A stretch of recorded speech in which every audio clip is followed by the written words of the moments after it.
boys and girls. I am so excited today because today that's right, me, I get to interview somebody from way back in the Bible. We are going to be interviewing Mr. Noah. That's right, the guy that was around for the big flood.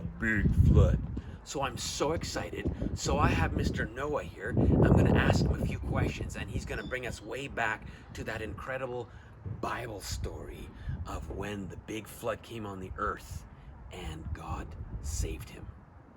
So welcome here, Mr. Noah.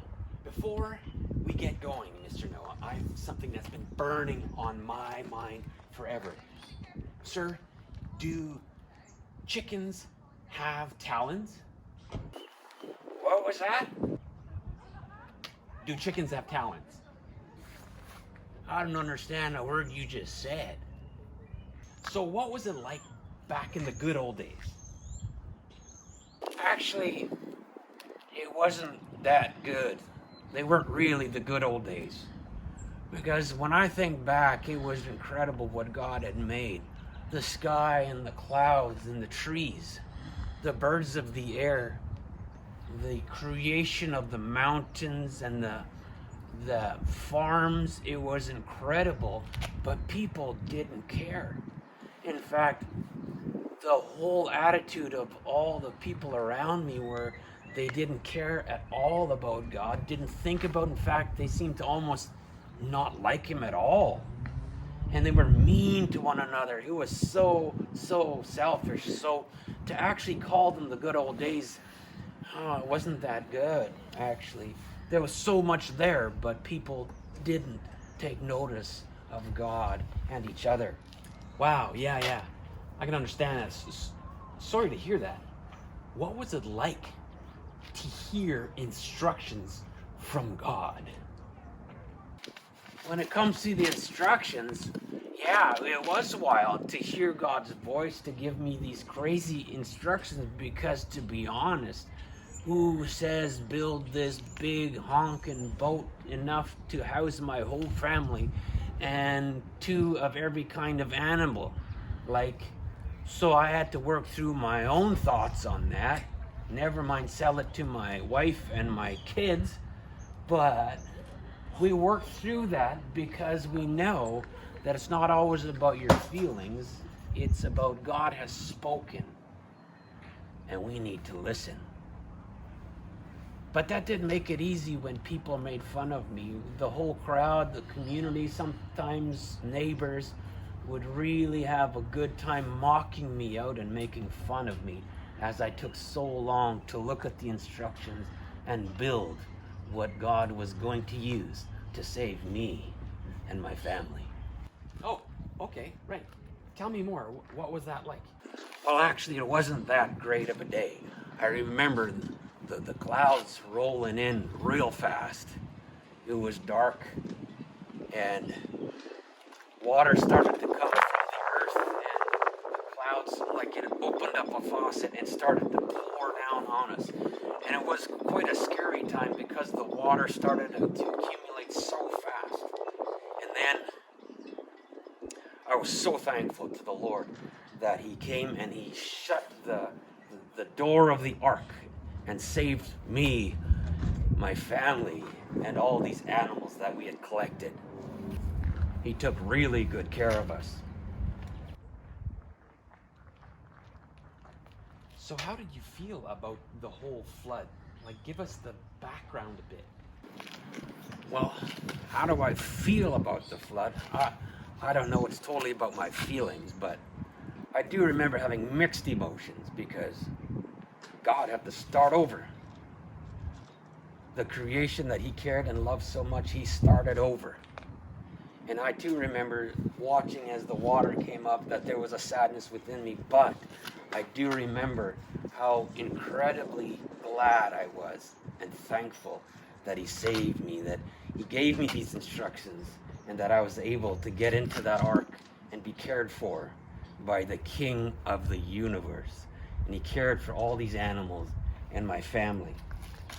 And then when finally the boat landed and we could finally get on dry ground again, the boat was all right, but let me tell you, it was good to get off.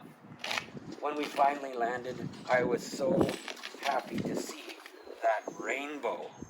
That rainbow that God has given us, that sign of hope and the sign of peace and a promise. That's right, a promise that He will never leave us, never forsake us, and that He will never flood the earth like that again. If you had just a short message, Mr. Noah, for the children today, what would you like to leave them with? Kiddos, God loves you, and He wants you to trust Him, even sometimes when it feels like, what am I doing? Because He's given us instructions in even His Bible. So He loves you, and He wants you to trust Him. Trust in the Lord with all your heart. Lean not on your understanding, but in all your ways, look to Him, and He will make your path straight. Bye, kiddos. Well, thanks so much for your time, Mr. Noah, and I hope you can join us as me and the kiddos, we're going to look into a video today about the whole story of Noah, the flood, and how God took care of Mr. Noah. Stories of the Bible. Noah and the flood. This is Noah. Hey! Noah was a good man who tried to do the right thing. Yeah! But in the time when Noah lived, he was the only man on earth who was doing the right thing. All the other people on earth were doing evil things and hurting each other. This made God very sad. So God said that He was going to send a flood to the earth that would destroy every living thing on earth because He was sorry He ever made them. But God decided to save Noah and his family. God told Noah to build a boat and fill it with 2 of every kind of animal and bird. Colors, birds, moss, okay, all here? Noah did just that, and then Noah and his whole family boarded the boat and waited for the flood to come. The rain fell hard for 40 days and 40 nights. Whoa! Water covered the whole earth, and the boat floated safely on the surface. Water covered even the highest mountains on earth, but Noah and his family were saved. God remembered Noah and all the animals on the boat. God sent a wind to blow across the earth, and the flood began to go away. After 5 months, the boat came to rest on a mountaintop. A few months later, the other mountains could be seen. 40 days later, Noah opened a window and released a raven. The bird flew back and forth until the flood had dried up. He also sent a dove out to see if it could find dry ground, but the dove couldn't find a place to land because there was still water on the ground. So the dove returned to the boat. Oh, hello again. After another 7 days, Noah sent the dove out again. This time, it came back with an olive leaf. Oh, bingo. So Noah knew that the floodwaters were almost gone. A week later, he sent the dove out again, and it didn't come back. So many months after the flood began, Noah opened the covering of the boat and saw that the ground was drying. He waited 2 more months, and at last, the earth was dry.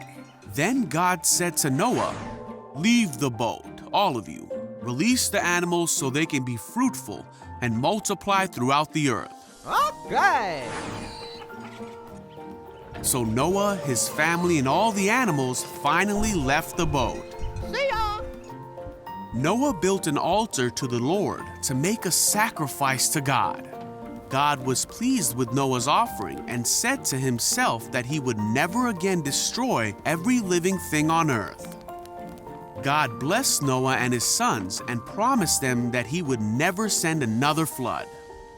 He gave them the rainbow in the sky as a sign of this promise to Noah, his family, and all of mankind.